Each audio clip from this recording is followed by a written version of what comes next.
This kind God, another one, not the old.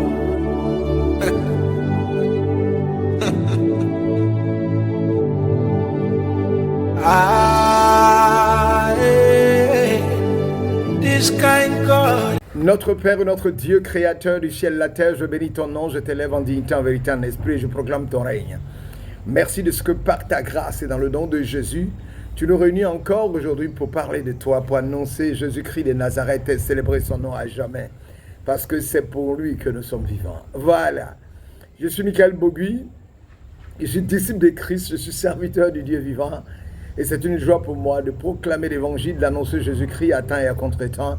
Parce que le Fils de l'homme est venu pour nous délivrer et nous lui devons tout. Et c'est lui qui va encore nous préparer une place dans le ciel. Alors aujourd'hui, je suis venu pour que nous puissions parler de Jésus, oui. Qu'est-ce que Jésus a accompli sur la croix? Parce qu'il y a des gens qui continuent de se poser la question de savoir qu'est-ce que Jésus a accompli. Nous allons prier le Seigneur. Père éternel, créateur du ciel et de la terre, que je sois édifié par cette parole. Mon frère édifié, et que ton nom soit glorifié. Afin que Christ soit reconnu comme sauveur de l'univers, de l'humanité tout entière, afin que notre vie, et notre paix, notre joie dépendent de lui aujourd'hui et pour toujours. Nous avons un choix maintenant à faire, celui de choisir Jésus et de marcher à lui pour gagner une place dans le ciel de gloire. Alléluia. Amen. Voilà. Ceux qui me prennent en marche, Michael Bogui, serviteur du Dieu vivant. Voilà. Qu'est-ce que Jésus a accompli sur la croix? Nous allons prendre Romains chapitre 3, verset 24, qui dit « Nous sommes gratuitement justifiés » ou encore on peut dire « rendus justes » par la grâce, par le moyen de la rédemption et du rachat qui est en Jésus-Christ. C'est lui que Dieu a destiné à être par son sang pour ceux qui couvraient victimes expiatoires afin de montrer sa justice.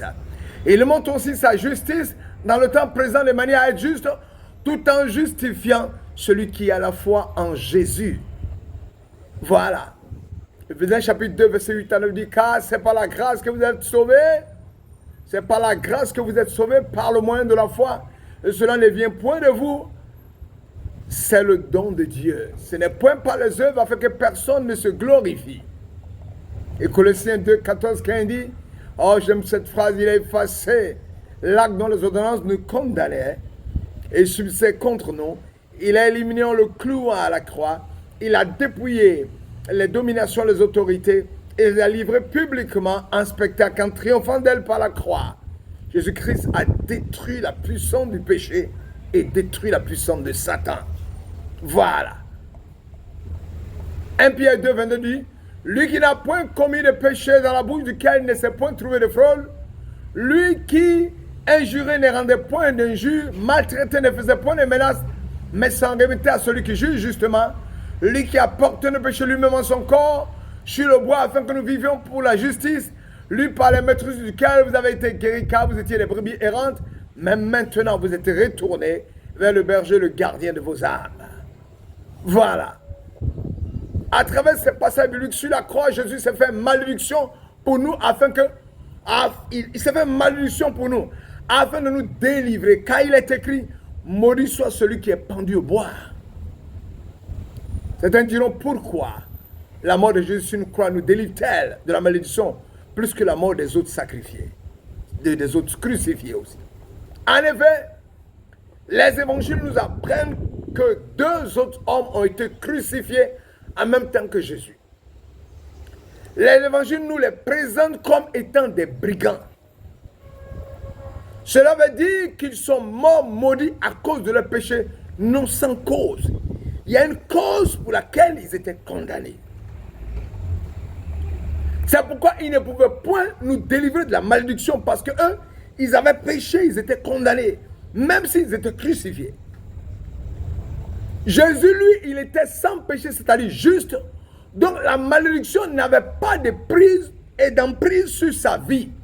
Mais Dieu l'a fait devenir péché à notre place. En même temps, qu'est-ce qu'il a fait? Il est devenu malédiction à notre place pour nous en délivrer. Lui seul avait cette capacité-là. Parce qu'il est Dieu manifesté sur terre. Cette délivrance de la malédiction que nous offre Jésus nous envoyons un premier résultat avec l'un des brigands repentant, le brigand repentant, dans Luc 23, verset 41 à 41. Qu'est-ce qu'il a dit? Un des brigands dit, nous recevons ce qu'ont mérité nos crimes. Mais celui-ci, c'est-à-dire il veut parler de Jésus, n'a rien fait de mal. Et il dit à Jésus, souviens-toi de moi quand tu viendras dans ton règne. Jésus lui répondit, en vérité, tu seras avec moi dans le paradis. Il en est de même pour l'épouse que nous sommes, pour nous. Il a tant aimé son épouse, il a tant aimé le corps de Christ, il a tant aimé les enfants de Dieu. Il a tant aimé ceux qui l'ont accepté, qu'il a donné sa vie. Il a tant aimé l'humanité même, qu'il a donné sa vie pour elle, afin de la sanctifier en la purifiant et la lavant par l'eau de la parole, afin de la faire paraître devant lui glorieuse, sans tache ni ride, mais sainte et irréprochable. Voilà ce que Christ a fait. Nous étions des accusés, assis sur le banc des accusés. Nous avions une dette envers Dieu, dont nous étions incapables de nous en délivrer. En offrant sa vie, Jésus a payé pour nous. Maintenant, nous avons la possibilité de vivre en justifié par la grâce de Dieu, par le moyen de la rédemption qui est en Jésus-Christ.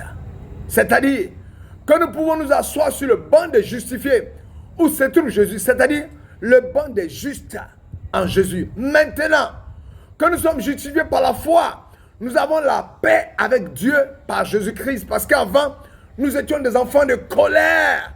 Et Christ nous en a délivrés. Le prix est payé. Et nous pouvons le voir comme l'image d'un tribunal. Nous résumons tout ce que nous avons dit récemment en prenant l'image d'un tribunal. Dans le tribunal, nous y trouvons différents acteurs. Retenons seulement les principaux. Dans un tribunal, nous avons un juge, nous avons un avocat, nous avons un accusé, nous avons un accusateur, nous avons le juge. Et le juge, il symbolise Dieu le Père. L'avocat, il symbolise Jésus-Christ de Nazareth. L'accusé, c'est qui? Chacun d'entre nous. Parce que tous étions déclarés pécheurs ou coupables. L'accusateur, excusez-moi, l'accusateur, c'est qui? C'est Satan et la loi qui révèle notre péché. Avant d'être avocat, Jésus s'est tenu sur le banc des accusés. En portant nos péchés, il en a subi la sentence, c'est-à-dire la peine de mort. Toutefois, à cause du fait qu'il n'a jamais péché ou connu le péché, la mort n'a pu le retenir dans le tombeau. Parce que le troisième jour, il est ressuscité. Il en est ressorti vivant et ressuscité.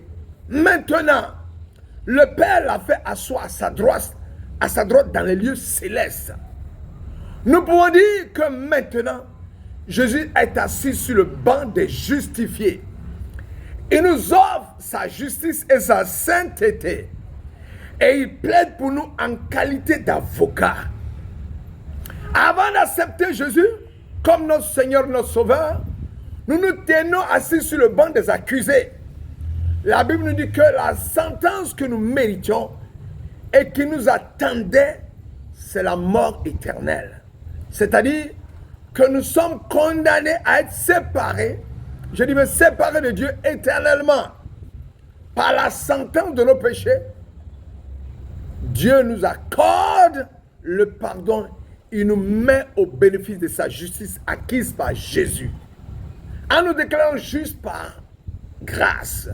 À partir de ceci, deux possibilités s'offrent à nous.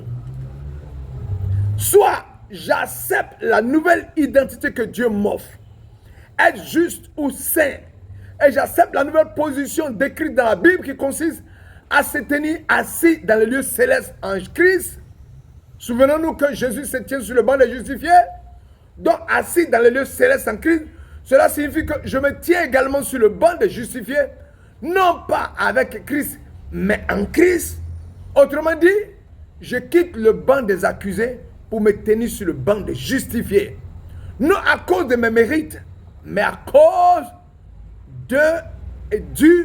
c'est-à-dire tout est accompli. À cause du tout est accompli. de la croix par Jésus en expiant pour moi. En Christ, Jésus nous offre sa nature divine. Je change de nature en abandonnant la nature pécheresse, crucifiée à la croix. Certes, il va m'arriver de pécher encore, mais Dieu est prêt à me pardonner si je le lui demande. En tout cas, ce péché commis après avoir reçu la nature juste ne m'oblige pas à retourner sur le banc des accusés. Puisque Jésus a payé pour mes péchés, passés, présents et à venir, il m'appartient seulement de me repentir. Prenons l'exemple dans le naturel. Si j'ai une dispute même violente avec mes parents, je reste néanmoins leur enfant. Je ne perds pas ma filiation. Je reste leur fils ou leur fille. Il en est de même avec Dieu. Quand j'ai accepté sa nature divine de juste, j'ai accepté Jésus-Christ comme Seigneur et Sauveur. Bien sûr, cette nouvelle identité, avec elle nous ne pouvons l'obtenir que par la nouvelle naissance. C'est ce que Jésus explique et cherche à faire comprendre à Nicolas dans Jean chapitre 3, verset 3 à 7. La nouvelle naissance s'obtient par le sang de Jésus qui a coulé. Lors de la naissance naturelle, je reçois le sang de mes parents qui coule dans mes veines avec leur ADN. Lors de la nouvelle naissance ou naissance spirituelle ou naissance de l'esprit, c'est le sang de Jésus qui coule en moi avec son ADN. La deuxième possibilité qui se présente à moi, je suis assis sur le banc des accusés, je demande pardon à Dieu pour mes péchés, Dieu m'accorde son pardon, j'accepte Jésus comme Seigneur et Sauveur de ma vie, Dieu me déclare juste. Mais comme je reste assis sur le banc des accusés, au lieu de rejoindre le banc des justifiés en Jésus, je resterai un pécheur sauvé par grâce. Je conserve ma nature de pécheur hostile à Dieu. Le résultat est le suivant, je vais continuer à pécher et à connaître ce combat dont Paul parle constamment dans la parole de Dieu. Je ne fais pas le bien que je voudrais, je fais le mal que je ne voudrais pas. Romains chapitre 7, verset 15, 7 à 15. D'autre part, en restant sur le banc des accusés, je permets à l'accusateur, Satan, de continuer de m'accuser, puisque je reste dans cette position et dans cette nature pécheresse que je vais survivre. C'est comme si j'étais bénéficiaire d'un testament, mais ne suis jamais allé chez le notaire prendre possession de ce testament afin d'en connaître son contenu. Nous étions comme sur le marché des esclaves à vendre. Nous appartenions à un maître cruel, le péché, celui qui en est l'auteur, le diable. Nous étions enchaînés sous la dépendance de celui qui nous retenait captifs.